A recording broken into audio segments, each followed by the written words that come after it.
గర్వము గర్వము వినయం ఈరోజు మన అంశము గర్వము వినయం గురించి మాట్లాడబోతున్నాను. గర్విష్ఠులు అంటే తెలుసు కదా, మన గర్వం అంటే ఏంటో. గర్వము అహంకారము ఇవన్నీ ఒకటే తోవలోకి వస్తాయి అన్నమాట. అంటే ఏంటి అంటే నేను మాత్రమే చేయగలను, నాది, నేను ఐ అని ఎప్పుడు అనుకుంటామో అది గర్వం వచ్చేసినట్టే. సో ఇలా బైబిల్లో గర్వం అంటే స్టార్టింగ్ పొజిషన్లో ఏమీ లేకుండా గర్విష్ఠులయ్యి అహంకారులయ్యి నాశనానికి వెళ్ళిన వాళ్ళు చాలామంది ఉన్నారు బైబిల్లో. ఇక్కడ స్టార్టింగ్లో వాళ్ళు ఏమీ లేనప్పుడు వినయంగా ఉన్నవాళ్ళు, ఏమీ లేనప్పుడు దీనంగా ఉన్నవాళ్ళు, అన్నీ వచ్చిన తర్వాత దేవుడు వాళ్ళకి అన్నీ ఇచ్చిన తర్వాత గర్వాంధులయ్యి నాశనానికి పాతాళ లోకానికి తొక్కేబడ్డ వాళ్ళు చాలామంది ఉన్నారు. అందులో ఒక ఎగ్జాంపుల్ చెప్తాను నేను ఈరోజు. సాతాను, లూసిఫర్. సో లూసిఫర్ అనేవాడు గర్వం వల్ల ఎలా త్రోసివేయబడ్డాడు అనేది ఈరోజు మనం ధ్యానిద్దాము. ఇంకోటి వినయం గురించి ఒక ఎగ్జాంపుల్ యేసయ్య. రెండు ఎగ్జాంపుల్స్ తీసుకుంటున్నాను. గర్వం గురించి సాతాను, వినయం గురించి యేసయ్య. అసలు ప్లస్లు మైనస్లు ఏంటి అని డిస్కషన్ చేసుకుందాం ఒక హాఫ్ అన్ అవర్, ఓకేనా? దయచేసి కొంచెం కాన్సన్ట్రేషన్ పెట్టండి. సింపుల్గా చెప్తాను. యెషయా గ్రంథము 14వ అధ్యాయము 12 నుంచి 15 వరకు చదవండి. యెషయా గ్రంథము 14వ అధ్యాయము 14వ అధ్యాయము 12వ వచనం నుంచి 15వ వచనం వరకు. 12 to తేజో నక్షత్రం. నీవెట్లు ఆకాశం నుండి పడితివి, జనములను పడగొట్టిన నీవు నేలమట్టం వరకు ఎట్లు నరకబడితివి. నేను ఆకాశంలోకి ఎక్కిపోయేదను, దేవుని నక్షత్రములకు పైగా నా సింహాసనమును హెచ్చింతును. ఉత్తర దిక్కునున్న సభాపర్వతం మీద కూర్చుందును, మేఘమండలం మీద ఎక్కుదును. మహోన్నతుడితో నన్ను సమానునిగా చేసుకుందును అని నీవు మనస్సులో అనుకుంటేవి కదా. నీవు పాతాళమునకు నరకంలో ఒక మూలకు త్రోయబడితివే. థ్యాంక్ యూ అండి. ఇక్కడ ఈ తేజో నక్షత్రమా అంటే ఈ సాతాను గురించి అన్నమాట చెప్తున్నారు. ఇక్కడ సాతానికి చాలా పేర్లు ఉన్నాయి. తేజో నక్షత్రమా, లేకపోతే సర్పమా, సర్పఘటమా, ఇలా చాలా పేర్లు ఉన్నాయి మనకి బైబిల్లో. ఇక్కడ ఏంటి అంటే మార్నింగ్ స్టార్ అంటారు, ఇంగ్లీష్లో మార్నింగ్ స్టార్ అంటారు. సాతానికి ఒక పేరు లూసిఫర్ ఒక పేరు, ఇంకోటి మార్నింగ్ స్టార్ తేజో నక్షత్రము. ఇక్కడ ఏం చెప్తున్నాడంటే యాక్చువల్గా భూమిని సృష్టింపక మునిపే, దేవుడు భూమిని మనుషుల్ని సృష్టింపక మునిపే పరలోకంలో కోటాను కోట్ల దేవతలను సృష్టించాడు, ఓకేనా? First before the formation of the earth God created thousands and lakhs of angels in heaven, ఓకేనా? ఆ ఏంజల్స్లో కెరేపులు, సెరేఫులు, దేవదూతలని కొన్ని ఇవి ఉన్నాయి అన్నమాట కేటగిరీస్లో. అంటే కెరేపులకి ఒక జాబు, సెరేఫులకి ఒక జాబు, దేవదూతలకి ఒక జాబ్ ఇచ్చేవాడు. సో అందులో లూసిఫర్కి ఇచ్చిన జాబ్ ఏంటంటే హై కమాండెంట్ అనమాట. అంటే దేవుని కింద తన దేవదూతల్ని, పరలోక రాజ్యాన్ని అన్నింటిని మెయింటైన్ చేసేంత జాబు లూసిఫర్కి ఇచ్చాడు దేవుడు, ఓకేనా? ఆయనను తయారు ఎవరు? దేవుడే కదా, దేవుడే దేవదూతల్ని తయారు చేశాడు. యాక్చువల్గా దేవదూతలు మన ఉన్న పాపులేషన్ కంటే కొన్ని వేల రెట్లు ఎక్కువ అనమాట. 1,00,000 into 1,00,000 ఎంత ఉంటుందో అంతమంది ఉన్నారు దేవదూతలు, మనకంటే ఎక్కువ ఉన్నారు. సో అలాంటి దేవదూతల్ని దేవుడు క్రియేట్ చేసినప్పుడు లూసిఫర్కి అన్ని అధికారం ఇచ్చినప్పుడు లూసిఫర్ ఏం చేశాడంటే, ఇంత అధికారం దేవుడు నాకు ఇచ్చాడు కదా, అంటే దేవుడు సింహాసనం కూర్చొని ఉంటాడు, మెయింటెనెన్స్ అంతా అయితే చేస్తూ ఉంటాడు అనమాట. అప్పుడు ఏం జరిగింది? ఇంత అధికారం నాకు ఇచ్చినప్పుడు, ఈ పరలోకం మొత్తం నా పేరింటున్నప్పుడు నేనే దేవుణ్ణి ఎందుకు కాకూడదు? నేనే ఎందుకు దేవుని కాకూడదు? ఆయనతో నాకు పనేంటి? నాకు అవసరం లేదు. ఎందుకంటే నా చెప్పు చేతుల్లో పరలోక రాజ్యం మొత్తం నడుస్తుంది. నేనే కాకూడదా అనే గర్వం వచ్చింది. సో ఈ గర్వం అనేది ఇక్కడ కాదని మొదలైంది, అక్కడ పరలోక రాజ్యంలో మొదలైంది. బిఫోర్ ఫార్మేషన్ ఆఫ్ ఎర్త్, మనం పుట్టలేదు, మనం తయారు చేయలేదు. అక్కడే గర్వం అనేది స్టార్ట్ అయింది లూసిఫర్లో, సాతాన్లో. ఈ వచనంలో మనం 12 తర్వాత కిందకి వెళ్తే మనం చూడవచ్చు ఎక్కడ తన మనస్సులో అనుకున్నాడు. చూడండి, నీవు 14వ వచనంలో లాస్ట్లో నీవు మనస్సులో అనుకుంటివి కదా. మనస్సులో, ఇంకా కార్యరూపం దాల్చలేదు. అంటే లూసిఫర్ ఏమనుకున్నాడు, నేను దేవుడితో పాటు ఉంటాను, నేనే దేవునిలాగా ఉంటాను అని అనుకున్నాడు అంతే, జస్ట్ మనసులో. దేవుడు తెలుసు కదా, ఆయన సర్వాంతర్యామి. తయారు చేసిన వాళ్ళ గురించి తెలియదు ఆయనకి. మనకు కూడా ఆయన తయారు చేసిన మనం కదా. ఈ రోజు ఇక్కడ కూర్చొని ఎవరెవరు ఏమేమి ఆలోచిస్తున్నా కూడా ఆయనకు తెలుసు. మన మధ్య ఆయన ఉన్నాడు కాబట్టి, ఆయన ఆత్మ ద్వారా ఆయన సంచరిస్తున్నారు కాబట్టి మన హృదయాల్లో ఏమేమి ఉన్నాయో ఏం ఆలోచిస్తున్నాయో కూడా ఆయనకు తెలుసు. సో అలానే లూసిఫర్ మనసులో ఏముందో తెలుసుకొని చెప్తాడు దేవుడు, ఎందుకు నువ్వు అట్లా ఆలోచిస్తున్నావు, ఎందుకు నీకు అంత అహంకారం వచ్చేసింది, నేను నిన్ను తయారు చేసినప్పుడు నువ్వు బాగానే ఉన్నావు కదా, నేను నీకు బాధ్యత అప్పచెప్పినప్పుడు బాగానే ఉన్నావు కదా, ఎందుకని నీకు ఈ గర్వం వచ్చింది అని దేవుడు అడిగి లూసిఫర్ ఏం చేసేవాడంటే దేవునికి విరుద్ధంగా కొంతమంది ఏంజల్స్ని గ్యాదర్ చేసేవాడు అనమాట. ఇప్పుడు సపోజ్ నేను ఉన్నానండి, సపోజ్ ఎగ్జాంపుల్ తీసుకుందాం, బ్రదర్ ఉన్నాడు, బ్రదర్కి విరుద్ధంగా నేను మనుషుల్ని గ్యాదర్ చేయాలంటే ఆయనకి విరుద్ధంగా చెప్పాలి కదా నేను, అంటే అబద్ధం చెప్పాల్సి వస్తుంది. ఆయన మంచోడే, సపోజ్ ఆయన మంచోడే, కానీ ఆయన సామ్రాజ్యాన్ని నేను కూలగొట్టాలి అంటే నేనేం చేయాలి, మీ పైన అబద్ధం చెప్పి నలుగురిని నేను పోగు చేసుకోవాలి. అట్లా నలుగురిని పోగు చేసుకొని 3వ వంతు దేవతలను పోగు చేసుకున్నాడు లూసిఫర్. 3వ వంతు దేవతలను పోగు చేసుకొని లూసిఫరు ఒక రెబెలియన్గా తయారయ్యాడు అనమాట. దేవుడు ఈ మాట చెప్పిన తర్వాత 3వ వంతు దేవతలు అన్నింటినీ దేవాది దేవునికి ఆ సింహాసనం పైన ఆసనున్న తండ్రికి విరుద్ధంగా ఆ 3వ వంతు దేవతలు అందరినీ గ్యాదర్ చేసుకొని ఒక రెబెల్గా తయారయ్యి యుద్ధానికి ప్రకటించాడు. ఎవరికి జరుగుతుంది యుద్ధం? ఇదంతా మనకి యెషయా గ్రంథం, ఎజికేల్ గ్రంథంలో ఉంటాయి. ఇది తర్వాత చెప్తాను. యుద్ధము మిఖాయేలు తన దూతలకి, లూసిఫర్ తన దూతలకి మధ్యలో యుద్ధం జరుగుతుంది. ఆటోమేటిక్గా మైకేల్ దేవుడి సైడే కాబట్టి దేవుడే యుద్ధం చేసేసి వాళ్ళని పరలోక రాజ్యం నుంచి కిందకి పడేస్తాడు. ఇక్కడ చూడండి, ఈ వచనం లాస్ట్లో ఉంటుంది చూడండి ఒకసారి. 15వ వచనం చూడండి. నీవు పాతాళమునకు నరకములో ఒక మూలకు త్రోయవేయబడితివే. ఎక్కడి నుంచి త్రోయబడ్డాడు? పరలోకంలో రాజ్యం నుంచి డైరెక్ట్గా పాతాళంలోనికి అప్పుడే త్రోయబడ్డాడు. యాక్చువల్ ఇంకో లాజిక్ చెప్పమంటారు మీకు, దేవుడు నరకాన్ని తయారు చేసింది మనుషుల కోసం కాదు, ఫ్యాక్ట్ అది. దేవుడు నరకంని సృష్టించింది, నరకం అనే ఒక అంశం తీసుకొచ్చింది సాతాను వాడి ఏంజిల్స్ కోసమే. వాడి కోసమే దేవుడు నరకం తయారు చేశాడు, కానీ మనుషుల కోసం కాదు. కానీ మనం అంటూ ఉంటారు కదా, మీరు అంటూ ఉంటారు కదా అన్న, మరి పాపం చేసిన వాళ్ళు నరకానికి వెళ్తారని. అలా పాపం చేయకూడదనే దేవుడు మనకి కిందకు వచ్చాడు యేసుప్రభు. అంటే సాతాను వాడు ఏంజిల్ కోసం సిద్ధపరిచిన నరకంలోకి మనం వెళ్ళకూడదనే యేసుప్రభుని పంపించాడు, తన అద్వితీయ కుమారుణ్ణి మన కోసం పంపించాడు. సో ఇది కాన్సెప్ట్ అండి. సో ఇలా ఈ గర్వం అనేది లూసిఫర్ ద్వారా వచ్చి, లూసిఫరు భూమి తయారయ్యేటప్పుడు కూడా వాడు ఇక్కడే ఉన్నాడు. ఆదాంతో మాట్లాడింది ఎవరు? అవ్వతో మాట్లాడింది ఎవరు? లూసిఫరే, సాతానే. పాము రూపంలో వచ్చి మాట్లాడారు కదా. అంటే సృష్టి ఆరంభం నుంచి ఉన్నవాడు. అప్పుడేం చేశాడు? ఇలాంటి గర్వము, ఈ అహంకారం అన్నీ వాళ్ళల్లో పెట్టాలనే మ్యానిపులేట్ చేస్తాం స్టార్ట్ చేశాడు. అక్కడ గర్వం స్టార్ట్ అయింది, ఇప్పుడు కూడా మనలో నడుస్తూనే ఉంది. సో అక్కడ గర్వం స్టార్ట్ అయింది. మన భూమి మనం పుట్టక మునిపే అక్కడ స్టార్ట్ అయింది.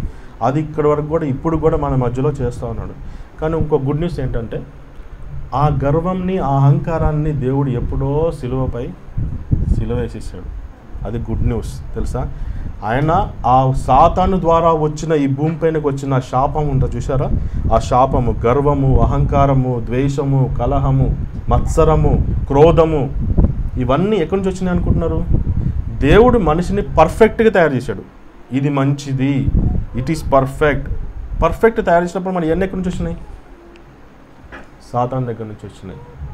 ఎప్పుడైతే ఆదాము సాతానికి లొంగిపోయాడో వాడు ఉన్న క్వాలిటీస్ అన్నీ మనలోకి వచ్చేసినాయి. యాక్చువల్ దేవుడు తన స్వరూపంలో తన పోలిక చొప్పున నిర్మించుకున్నాడు మనల్ని. అంటే దేవుడు పోలిక ఏంటి? ప్రేమ, సంతోషము, సమాధానము, దీర్ఘశాంతము, దయాళుత్వము, సాత్వికము, మంచితనము, విశ్వాసము, ఆశా నిగ్రహం. ఈ 9 లక్షణాలు దేవుడి లక్షణాలు. అందుకనే ఇవన్నీ ఆత్మ ఫలాలు అంటారు. ముఖ్యంగా మనం అందరము ఆదివారం చర్చిలో కూడుకొని ప్రార్థన చేసి వర్షిప్ చేసి వాక్యం విని అంతా ఓకే, బాగానే ఉంది. కానీ ఎన్ని సంవత్సరాలు? How many years? 1 ఇయరా, 2 ఇయర్సా, 3 ఇయర్సా? ఎవ్రీ వీక్ మనం వచ్చి చేసుకుంటూ ఉంటాం. But at the end of our life మనం ఈ 9 ఫలాలతో బయటికి వెళ్ళాలి. అదే దేవుడు కోరుకునేది. ఒక మనిషిని తను దేవుడు వాడా మనిషినే కాదు, ఒక ప్రవక్తని కానీ ఎవరినైనా కానీ దేవుడు గుర్తుపట్టాలి అంటే ఏమని చెప్పాడు సార్ బైబిల్లో? తన ఫలాలను చూసి గుర్తుపడతారన్నాడు, క్రియల్ని కాదు, ఫలాలని. అర్థమవుతుందో చెప్పేది? ఏదన్నా ఒక పాస్టర్ గారు కానీ లేదా ఒక అబ్బాయి కానీ, ఇప్పుడు నేను ఉన్నాను అనుకోండి, సపోజ్ నేను మంచోన్నా కాదా అని మీకు ఎట్లా తెలుస్తుంది? ఎలా తెలుస్తుంది? నేను మీ పట్ల ప్రేమ చూపిస్తే తెలుస్తుంది, నేను మీ పట్ల కృప చూపిస్తే తెలుస్తుంది, నేను మీ పట్ల సహనం చూపిస్తే తెలుస్తుంది. అవన్నీ ఫలాలే కదా. ఆ ఫలాలన్నీ దేవుడి దగ్గర నుంచి వచ్చిన ఫలాలు ఇవన్నీ. సో ఒక మనిషిని ఆయన దేవుడి మనిషి క్రిస్టియన్ అంటే దేవుడిని ఫాలో అవుతున్నాడా సాతాన్ని ఫాలో అవుతున్నాడా అని తెలిసేది ఎక్కడ అంటే ఈ ఫలాలు చూసే. సపోజ్ ఊరికైనా కోపం వచ్చింది అనుకోండి, లేదా నీ ఇంట్లో నీ సొంత తమ్ముడిపైనే నువ్వు క్రోధం పెట్టుకుని ఉన్నావు, సొంత అన్నపైనే సొంత తల్లిపైనే అసూయ ద్వేషం పెట్టుకుని ఉన్నావు, కలహం పెట్టుకొని ఎప్పుడెప్పుడు మనం వాళ్ళని అటాక్ చేద్దామా, ఎప్పుడెప్పుడు వాడిపైన నిందేద్దామా, ఎప్పుడెప్పుడు వాడిని దిగజారుద్దామా అని ఉన్నాం అనుకో, అవన్నీ ఎక్కడి నుంచి వచ్చినట్టు? సాతాను నుంచి వచ్చినట్టు. అవన్నీ సాతాను ఫలాలు అన్నమాట. సో మంచి చెట్టు మంచి ఫలాలనే ఇస్తుంది, చెడ్డ చెట్టు చెడు ఫలాలను ఇస్తుంది. ఇక్కడ మంచి చెట్టు ఏంటంటే యేసయ్య ఆత్మ మంచి చెట్టు అన్నమాట. ఆ చెట్టు ఫలాలు మనం అనుభవించాలనే దేవుడు తన ప్రాణాన్ని ఇచ్చి తన ఆత్మని మన మధ్యకి పంపించాడు. చెప్పాడు కదా ఆరోహణ వెళ్ళిపోయేటప్పుడు, నేను వెళ్తేనే కానీ ఆ ఆదరణకర్త భూమిపైనకి రాడు. ఆ ఆదరణకర్త మన దగ్గరికి వచ్చినప్పుడు, ఆదరణకర్త అంటే ఎవరు? బట్ మన మధ్య ఉన్నది మనకంతా బోధిస్తుంది ఎవరు అనుకుంటున్నారు? పరిశుద్ధాత్మ దేవుడే. తండ్రి అయిన దేవుడు సింహాసనం పైన కూర్చొని ఉన్నాడు. ఇప్పుడు రైట్ నౌ ఆలోచించుకోండి, తండ్రి అయిన దేవుడు సింహాసనం పైన కూర్చొని ఉన్నాడు, ఆయన కుడిపార్శ్వం ఉన్న యేసయ్య కూర్చొని ఉన్నాడు, మన మధ్య ఉన్నది వాళ్ళ ఆత్మ. ట్రినిటీ గాడ్ కదా మన గాడ్, ట్రినిటీ. మన చర్చ్ పేరు కూడా అదే, ట్రినిటీ. ట్రినిటీ అంటే ఏంటి? త్రియేక దేవుడు, తండ్రి కుమార పరిశుద్ధాత్మ ఏకమై ఉన్న దేవుడు. అంటే వీళ్ళు ముగ్గురు చేసే పని ఒకటే. ఏంటి? మనుషుల్ని వాళ్ళ పాపాల నుంచి వాళ్ళ భారాల నుంచి బయటికి తీసుకురావటమే వీళ్ళు చేసే పని. ఓకేనా? తండ్రి అయిన దేవుడు తన సొంత కుమారుని సైతము మన కోసం చనిపోవటానికి వెనక్కి. ఇందాక మన తల్లిదండ్రుల గురించి మాట్లాడినాం. ఏ తండ్రి కూడా తన కుమారుడు చనిపోవాలని అనుకోడు. ఆ తండ్రి ఇంత దుర్మార్గుడైనా కానీ ఏదో ఒక చోట ఉంటుంది, నా కొడుకు, అది కూడా వేరే వాడి కోసం, ఎవడు పాపాలు చేసేవాడి కోసం. సరే సొంతల కోసం మంచి చేసేవాడి కోసం చనిపోవచ్చు, కానీ ఒక పాపాలు భయంకరమైన పాపాలు చేసే వాళ్ళ కోసం చనిపోతే అది ఎవరైనా ఒప్పుకుంటారా? మనల్ని తయారు చేసిన దేవుడు తన సొంత కుమారుని సైతము మన కోసం పంపిస్తానికి ఆయన వెనుదిరగలేదు. అంటే మన తల్లి కంటే ఆయన ఎంత ప్రేమిస్తున్నాడు, మన తండ్రి కంటే ఎంత ప్రేమిస్తున్నాడు. మనల్నే కాదు, మనం సృష్టించిన తల్లిదండ్రులను కూడా ఆయన సృష్టించాడు. మనం కన్నా తల్లిదండ్రులు కూడా ఆయన సృష్టించాడు, వాళ్ళ తల్లిదండ్రులు ఆయన చేశారు. సో ఆయన ప్రేమ అంత గొప్పది. ఈరోజు ఇక్కడ నేను నుంచుంది ఎందుకు అంటే ఆ ప్రేమ గురించి చెప్పటానికి మాత్రమే. ఆ యేసయ్య ప్రేమని, ఆ తండ్రి ప్రేమని తెలిస్తేనే కదా మనం ప్రేమించేది. అమ్మ కొడుకు ప్రేమించుకోవాలంటే అమ్మకి తెలియాలి కదా కొడుకు నన్ను ప్రేమిస్తాను. ఎట్లా తెలుస్తుంది? ఇందాక చెప్పించారా అన్న బ్రదర్ ఏమన్నా ఐ లవ్ యూ మమ్మీ అని చెప్పించారా? చెప్పకపోతే ఎట్లా తెలుస్తుంది? వాళ్ళకి నచ్చినట్టు చేయకపోతే ఎట్లా తెలుస్తుంది? అలానే తండ్రి గురించి తెలిస్తేనే కదా మనం ప్రేమించేది ఆయనని. అంతే కదా? ఎవరి గురించి మనకి అతని అంకిత గురించి నాకు తెలిస్తేనే ఆయన గురించి నేను ఆయనను ప్రేమిస్తాను. అలానే దేవుని గురించి తెలిస్తేనే, ఆయన చేసిన క్రియల గురించి తెలిస్తేనే మనమందరం ఆయనని మనస్ఫూర్తిగా, హృదయం పూర్తిగా, పూర్ణ ఆత్మతో, పూర్ణ సత్యముతో ఆయన ఆరాధిస్తాం. ఎప్పుడంటే ఆయన గురించి తెలిసినప్పుడే. సో ఆయన గురించి తెలిపేది ఎవరు? పరిశుద్ధాత్మ దేవుడే, ఆయన ఆత్మనే. ఓకేనా? చిన్న అంటే అర్థమవుతుందో లేదు మేడం, లాజిక్ అనమాట. నా గురించి చెప్పాలంటే నేను తప్ప ఎవరికి తెలియదు. కరెక్టా? అంటే నేను ఒంటరిగా ఉన్నప్పుడు ఏమేమి చేస్తున్నా అది నాకు మాత్రమే తెలుసు, ఇంకెవరికి తెలియదు. అలా యేసయ్య గురించి చెప్పాలంటే ఆయన ఆత్మనే చెప్పగలగాలి. సింపుల్, బైబిల్లో ఉంది అది. ఆ వాక్యాలన్నీ ఇప్పుడు నేను చెప్తున్నా అన్నీ బైబిల్లో ఉన్నాయి. తీసి మనకి వరుస చూసే అంత టైం లేదు కాబట్టి సింపుల్గా చెప్తున్నాను. యేసు ప్రభు తండ్రి గురించి చెప్పేది పరిశుద్ధాత్మ దేవుడే. వాళ్ళు ఇలాంటి వాళ్ళు. తన సొంత కుమారుని సైతం పంపించడానికి ఎనగదిన దేవుడు మనకేం కావాలో ఆయన ఇయ్యడా?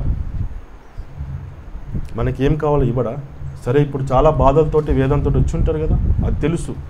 మాకు తెలియకపోవచ్చు, ఎదుటోళ్ళకి తెలియకపోవచ్చు, కానీ ఆయనకు తెలుసు. సర్వాంతర్యామి ఎరిగిన దేవుడు ఆయన. హృదయాలని పరిశీలిస్తారంట, శోధిస్తారంట మనుషుల హృదయాలని. He intercedes, he sees the hearts of the humans. ఆయన పై బాడీ చూసే వ్యక్తి కాదు, ఆయన లోతు మనస్సులను చూసే వ్యక్తి. ఆయనకి ఈరోజు తెలుసు, ఈరోజు వచ్చిన ప్రతి ఒక్కరిలో ఏం అక్కర ఉంది, ఏం కావాల్సుకుని వీళ్ళు వచ్చారు, ఏముంది అనే ప్రతి ఒక్కరి ఆయనకు తెలుసు. సింపుల్, ఒకటే ప్రార్థన చేయాలి, యేసయ్యా నాలోకి రా, నాలో ఉన్న ఈ గర్వాన్ని, ఈ అహంకారాన్ని, నీకు విరుద్ధంగా ఏదైతే ఉందో అవన్నీ తీసేసేయి. నాకు ఏదైతే అక్కరగా ఉందో అది నీకు తెలుసు యేసయ్యా, ఆ తెలిసిన దాని గురించి నేను ప్రార్థన చేస్తున్నాను. నాకు ఇది అక్కరగా ఉంది, ఇది నా దగ్గర నుంచి తీసేయి. నాకు ఇది కావాలి, నాకు ఉద్యోగం కావాలా, లేదా ఫైనాన్షియల్ బ్రేక్ త్రూ కావాలా, అన్నీ ఇస్తారండి. దేవుడికి అసాధ్యమైనది ఏది లేదు. ఒక్కసారి గుర్తుపెట్టుకుందామా, దేవునికి అసాధ్యమైనది ఏదీ లేదు. దేవుడికి ఇవ్వాలని అని ఆయనకు తెలుసు, నీకంటే ముందే ఆయనకు తెలుసు మనకి ఇవ్వాలని. కానీ ఎందుకు వెయిట్ చేస్తున్నాడు? మనం ఆయన దగ్గరికి రావాలని వెయిట్ చేస్తున్నాం. సింపుల్. మనము ఆయన దగ్గరికి వచ్చి ఆయనతో పాటు సమయం గడిపి ఆయనతో పాటు చేస్తే, సమయం గడిపి ఆయన చెప్పినట్టు మనం చేస్తే ఖచ్చితంగా ఇస్తాడు. ఈ భూమిని సృష్టించిన దేవుడికి ఉద్యోగం ఇవ్వడం పెద్ద మ్యాటర్ కాదు కదా, నమ్ముతారు కదా. భూమిని సృష్టించిన దేవుడు, మనకి ప్రాణం చనిపోయిన వాళ్ళు సైతం తిరిగి లేపిన దేవుడికి ఉద్యోగం ఇవ్వడం పెద్ద మ్యాటర్ కాదు కదా. ఫైనాన్షియల్ ఇష్యూస్ని బ్రేక్ త్రూ చేయటం పెద్ద మ్యాటర్ కాదు కదా. అంతేనా? ఈ డబ్బు గిబ్బు అనే మ్యాటర్ కాదు, లేవు ఉద్యోగము, మ్యారేజ్, ఇవన్నీ మ్యాటర్ కాదు. ఈవెన్ అనారోగ్యం కూడా మ్యాటర్ కాదు. చనిపోయిన లాజర్ని సైతం, లాజరు బయటికి రా అంటే లేచి వచ్చాడు. ఒక మాటే చాలు, ఒక మాటతో తీసుకొస్తాడు. కానీ ఒకటే కోరుకుంటున్నాడు, అమ్మ నా కుమారుడా, నా కుమార్తె, నువ్వు ఉంటున్నావు ఓకే, బాగానే ఉంది, కానీ ఎంత దగ్గరగా ఉండాలి నాతోటి. నీ సొంత కుమారుడి కంటే, నీ సొంత భర్త కంటే, నీ సొంత పిల్లల కంటే నాతో పాటు ఎక్కువ సమయం గడుపు. అంతే అండి, దేవుడు కోరుకున్నది అదే. ఇప్పుడు ఏ చర్చికి వెళ్ళినా, ఎన్నిసార్లు వెళ్ళినా ఒకటే కోరుకుంటున్నాడు తెలుసా. దేవుడు మనం అనుకుంటాం కానీ ఎక్కడో పరలోకంలో ఉంటాడు, మనకి ఏం పట్టించుకోడు, ఇట్లా అనుకుంటాడు. కానీ ఒక మనిషి గురించి ఎట్లా ఆలోచిస్తాడో అంతకంటే ఎక్కువ ఆలోచిస్తాడు దేవుడు. ఫ్యాక్ట్ అది. అంటే ఈరోజు ఇక్కడ ఉన్నాడు పరిశుద్ధాత్మ దేవుడు. మనం ఏదైనా తిట్టామనుకో, ఆయనకు విరుద్ధంగా మనం ఏదైనా పాపం చేసామనుకోండి, ఏడుస్తాడు. He will cry. యేసు ఏడ్చనని ఒక వాక్యం ఉంటుంది తెలుసా మీకు బైబిల్లో, యాక్చువల్లో ఉంటుంది. యేసు ఏడ్చనని ఉంటుంది, చిన్న వాక్యం, అతి చిన్న వాక్యం అదే కదా, కన్నీరు కార్చను. ఓకేనా? అనేటప్పుడు పరిశుద్ధాత్మ దేవుడు కూడా ఏడవడా? ఆయన కూడా ఒక పర్సనే. పరిశుద్ధాత్మ దేవుడు ఏ గాలో ఏ పవరో కాదు, ఈజ్ అ పర్సన్. మన పక్కన నుంచొని ప్రతి క్షణం, మీరు ఒక్కసారి ఊహించుకోండి ఎన్ని ఆపదల నుంచి దేవుడు కాపాడాడు ఆయన ఆత్మ ద్వారా. ఎన్ని అనారోగ్యాల నుంచి దేవుడు బెడ్ పై నుంచి బయట తీసుకొచ్చాను. నన్ను మరణకరమైన ఈ ఐసీలో ఉన్న బెడ్ 10 రోజులు ఐసీలో ఉన్నాను, అయిపోతుందని చెప్పేశారు. అలాంటిది పైకి లేపుకొచ్చి ఇక్కడ నుంచో పెట్టాడు. అట్లాంటి దేవుడికి ఏదైనా సాధ్యమే. ఒక్కటి గుర్తుపెట్టుకోండి, యవ్వనస్తులు కానీ, పెద్దవాళ్ళు కానీ, ముసలివాళ్ళు, ఏదైతే అక్కర్లు ఉన్నాయో ఆ అక్కర్లన్నీ తీర్చే సమర్థుడు దేవుడు. ఒకటి మనం నమ్మాలి ఏంటి అంటే, మనల్ని మనం ఎట్లా ప్రేమించుకుంటాం అంతకంటే ఎక్కువ ప్రేమించాలి దేవుణ్ణి. అది ఒక్కటే కోరుకుంటున్నాడు. వెండి అడగట్లేదు, బంగారం అడగలేదు, వజ్రాలు అడగలేదు, హృదయాన్ని అడిగాడు. పాట తెలుసు కదా, బంగారం అడగలేదు, వజ్రాలు అడగలేదు, హృదయాన్ని అడిగారయ్యా. ఆస్తులు అడగలేదు, అంతస్తులు అడగలేదు, మన కోసం పుట్టాడు. సో అదే, జుట్టు అడిగాడా, బంగారం అడిగాడా, డబ్బులు అడిగాడా, హృదయాన్ని అడిగాడు. ఎట్లా ప్రేమించాలి మన తల్లిదండ్రుల్ని, మన భార్యని, మన పిల్లల్ని ఎట్లా ప్రేమిస్తామో అంతకంటే ఎక్కువ ప్రేమ ఆయనకు కావాలి. కోరుకుంటున్నాడు, దేవుడు కోరుకుంటున్నాడు. అంతేగా, ఆయనకి అర్హత ఉందా లేదా చెప్పండి ఒకసారి. అర్హత ఉంది కదా. ఎందుకని అర్హత? తయారు చేసింది ఆయననే కదా. మన తల్లిదండ్రులకి మనల్ని ప్రేమించే అర్హత ఉంటుందా లేదా? అంతకంటే ఎక్కువ ఆయనకు ఉంది. అదొక్కటే ఈరోజు నేను చెప్పదలుచుకున్నది అదొక్కటే. ఈ గర్వము, ఈ అహంకారము, ఈ ద్వేషము, కలహము, మత్సరము, అసూయ, ఇవన్నీ కోరుకోడు దేవుడు. ఆయనకి ఇష్టం లేదు. సో మనిషి ఇవన్నీ వదిలిపెట్టి ప్రేమ, సంతోషాలతో, సమాధానంతో, ఒకరి పట్ల ఒకరికి సమాధానంతో జీవించాలని ఆయన ఆశ. అందుకనే కదా యేసుప్రభు వారు ఫిలిప్పీ 2:5-11 వరకు చదవండి ఒకసారి.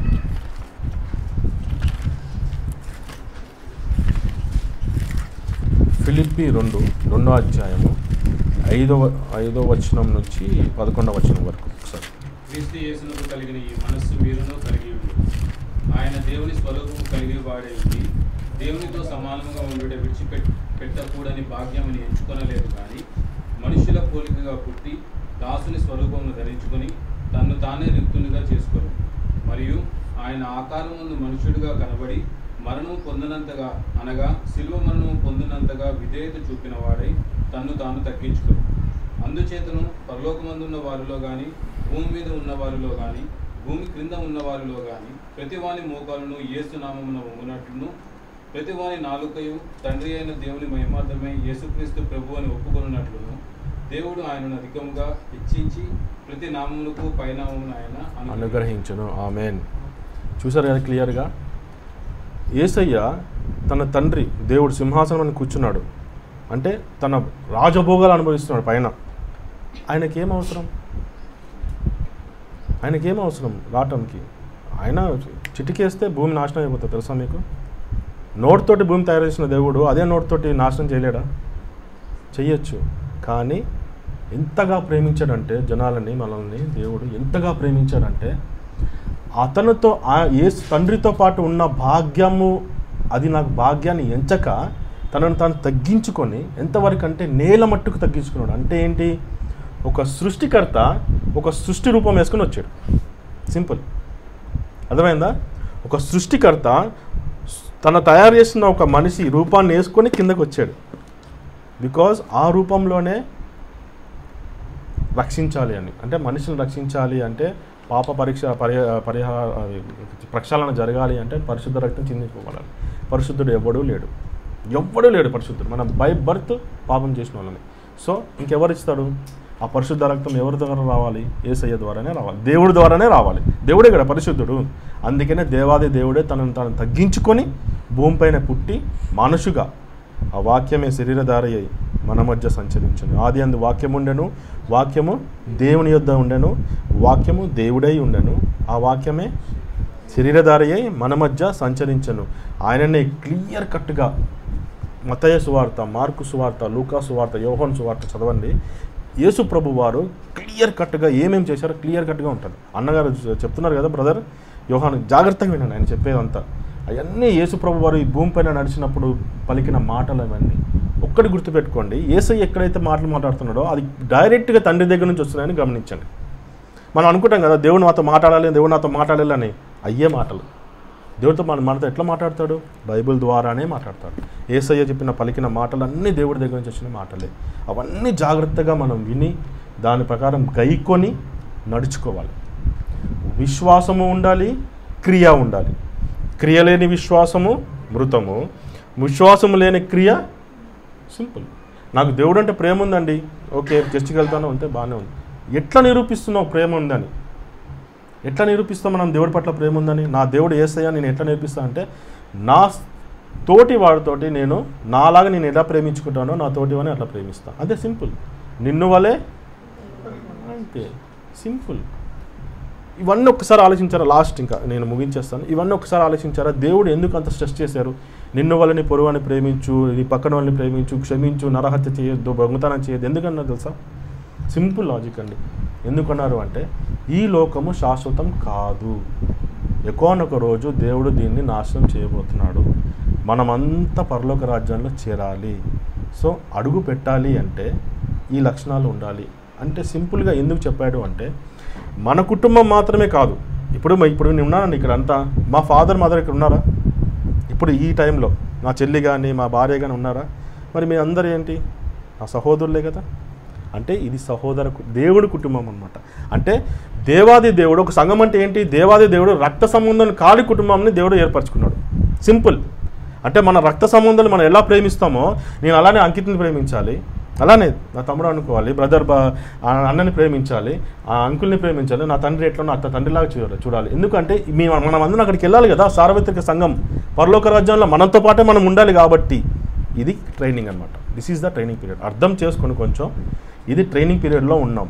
ఈ ట్రైనింగ్ పీరియడ్లో యేసు ప్రభు చెప్పినట్టు చేస్తే ఖచ్చితంగా మనం పరలోక రాజ్యంలో అడుగు పెడతాం. అసాధ్యమేది కాదండి. దేవుడు పాపంని విడిచిపెట్టడం అసాధ్యమేది కాదు.